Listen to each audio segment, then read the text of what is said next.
एक कुत्ता गली में मारा घूमता है, एक कुत्ता कार में घूमता है। वो प्रारब्ध, मनुष्य नहीं। मनुष्य में दो, भाग्य और कर्म, दोनों के लिए रखा गया है। अगर हमारा भाग्य जोरदार पड़ गया तो हमारे कर्म फेल हो जाएंगे, और कर्म जोरदार पड़ गया तो भाग्य को दबा देगा।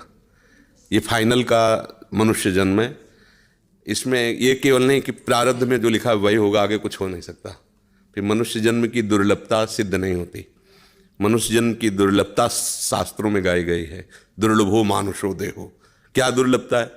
अब हमारे प्रारब्ध में लिखा है दुख ही भोगना है, लेकिन आपने निश्चय किया सत्संग सुन करके कि सर्व सामर्थ्यशाली भगवान और भगवान का नाम सब कुछ कर सकता है। अब सब कुछ बदल जाएगा, आपका प्रारब्ध बदल जाएगा, सब बदल जाएगा। जैसे मार्कंडेय नाम के एक ऋषि थे, तो उनके पिताजी बहुत बड़े ज्योतिषाचार्य ब्रह्म ऋषि थे। तो जो ही वो पैदा हुए तो कुंडली बनाई, तो उसमें लिखा था 5 वर्ष की आयु। बड़े चिंतित हुए, क्योंकि बड़ी तपस्या के बाद ऐसा पुत्र हुआ और 5 वर्ष जिएगा। प्रारब्ध 5 वर्ष का था। तो उनका मनुष्य जन्म केवल प्रारब्ध के अधीन नहीं है, उपाय के भी अधीन है। कर्म का मतलब उपाय भी करें हम उसका। तो उन्होंने विचार किया कि इस प्रारब्ध को केवल भगवान या भगवान का कोई प्रेमी महात्मा ही बदल सकता है, दूसरा कोई नहीं। तो जैसे जैसे वो सयाने होते गए, एक एक दिन वो नोट करते हुए पिता है, जब वो थोड़ा सा 3-4 के बीच की अवस्था है, तो उनका बेटा मेरी एक बात माना करो, ये गंगा के किनारे जितने भी कोई ऋषि महात्मा संत दिखा, सबको साष्टांग प्रणाम करो। अब वो बालक थे, अब संतों को प्रणाम करने की उन्होंने, क्योंकि जानते थे कि संतों की कृपा दृष्टि पड़ जाए तो प्रारब्ध का नाश हो सकता है।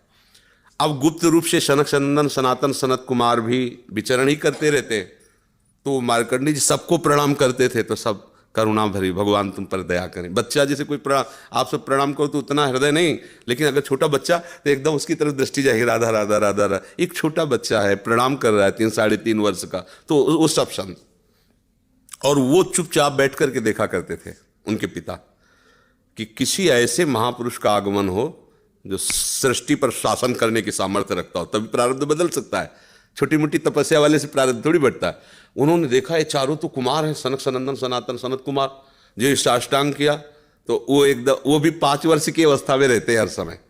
उन्होंने कहा चिरंजीवी भव। बस वो खड़े हो गए, बोले महाराज ये अभागा चिरंजीवी लायक नहीं है, इसके प्रारब्ध में 5 वर्ष की आयु लिखी और चौथा भी पूर्ण होने जा रहा है, कुछ समय का जीवन है। सनकादि ने कहा जो चिरंजीवी भव तो चिरंजीवी भव। हमने उसका भाग्य देख के थोड़ी बोला, उसका आचरण देख के बोला। एक छोटा बालक संतों के चरणों में लेट रहा है, ये चिरंजीवी लायक ही है। बोले महाराज अब भाग्य देख के दे, 5 वर्ष की आयु, अब कैसे? तो उनका हम वो तिथि वो तारीख तुम निकालना, और उस तारीख को हम भी आएंगे, भगवान शंकर के मंदिर में भगवान शंकर के लिंग को ऐसे गले लगवा के बैठालना, हम भी वहीं रहेंगे, देखते हैं कैसे मृत्यु ले जाएगी इस बालक को। ऐसा ही हुआ।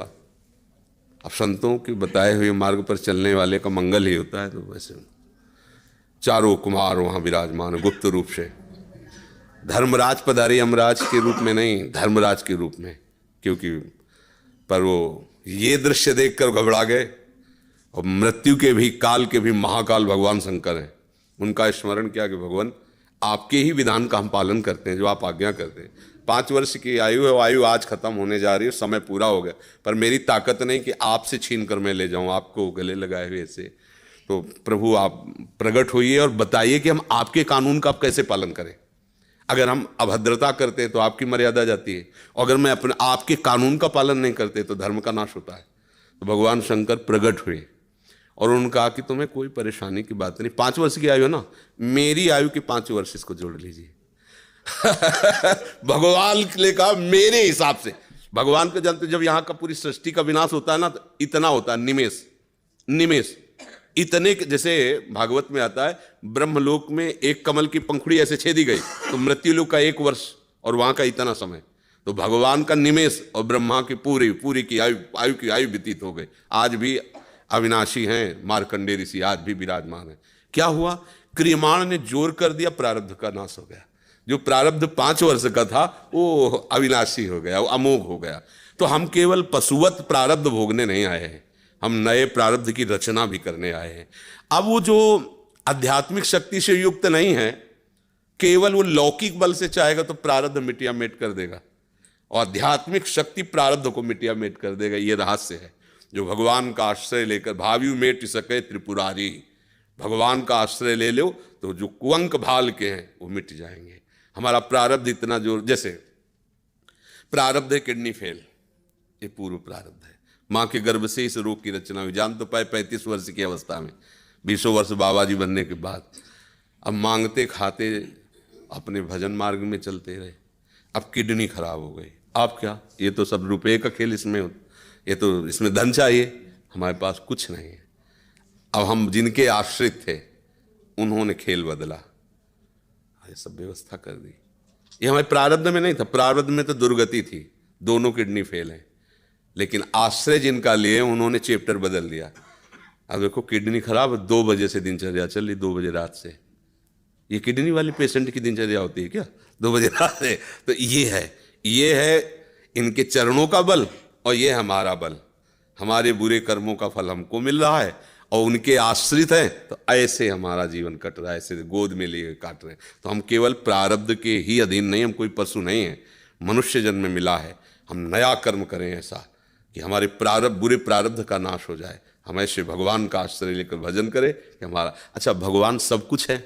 जैसे आपको धन चाहिए तो लक्ष्मीपति है, यश चाहिए तो पुण्य श्लोक है, उन्हीं की कीर्ति से समस्त शास्त्र भरे हुए। जो चाहिए, रूपवान, गुणवान, धनवान, वैभवान, वो सबके समुद्र हैं, उनका आश्रय ले लो, सब कुछ हो जाएगा। अब अगर केवल धन पर लक्ष्य रखोगे, वो भगवान का आश्रय नहीं लिया, तो बुरे कर्मों से भी तुम नहीं बच पाओगे। अब उपाय ये करना चाहिए कि हमारे नए कर्म ऐसे बलवान होने चाहिए कि जो बुराइयां हमसे पीछे हुई वो हमें परास्त न कर पाए। अगर हम यश चाहने की कोशिश करें तो भगवान का नाम कीर्तन करें, गुण और संयम से रहें, सबको सुख पहुंचाएं, अपने आप यश होगा। और अपने यश के लिए हम दंभ पाखंड करें तो बाद में ऐसी कालिक पोतेगी कि ना लोक के रह जाओगे ना परलोक के रह जाओगे। तो हमें यश चाहिए, धन चाहिए, सुख चाहिए, तो एकमात्र भगवान का सहारा लेकर हम भागवतिक आध्यात्मिक कर्म ऐसे करें जिससे सबका मंगल हो जाए, सबको सुख प्राप्त हो जाए। जैसे हमें अच्छा भोजन चाहिए तो दूसरे की थाली से छीने नहीं, अपनी थाली का दूसरे को पवा दे। अब तुम्हारे लिए जो व्यवस्था होगी बड़ी हाई क्लास की होगी, क्योंकि वो सरकारी होगी। वो देख रहा है ना, तुम दूसरों के लिए अपने सुख का त्याग कर रहे हो, तो तुम्हें कभी दुखी देख ही नहीं सकता। दुख उसको मिलता है जो अपने सुख के लिए दूसरों को दुख देता है, दूसरे के सुख का नाश करता है, फिर मालिक उसके सुख का नाश कर देता है। और ये सबको बात लगभग पता है कि किसी को भी दुख देने से तुम्हें सुख नहीं मिल सकता, पर कोई चूकता नहीं अवसर आने पर दूसरे के दुख को दे करके, और वो सुख भोगना चाहता है, इसलिए वो दुखी रहता है। अगर चतुरता आ जाए, विवेक आ जाए, और विवेक पूर्वक को अपने कर्म को संभाल ले, तो बुरा प्रारब्ध भी टल जाएगा, मंगल ही मंगल, आनंद ही आनंद रहेगा। ये भगवान का आश्रय ले।